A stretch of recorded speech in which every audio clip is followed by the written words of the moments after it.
దేశీయ మార్కెట్లో బంగారం ధర చుక్కలు తాకుతోంది.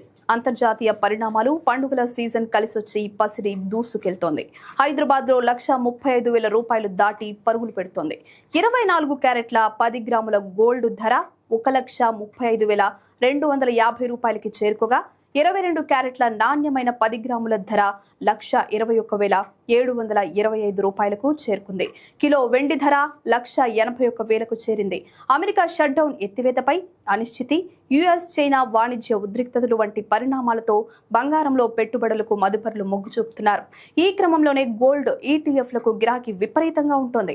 మరోవైపు ధనత్రయోదశి నాడు ప్రజలు బంగారం, వెండి, విలువైన ఇతర పాత్రలను కొనుగోలు చేస్తారు. ఇది సంపద, అదృష్టాన్ని తెస్తుందని నమ్ముతారు. ఆ సెంటిమెంట్ కూడా బంగారం ధర పెరుగుదలకు కారణమవుతోంది.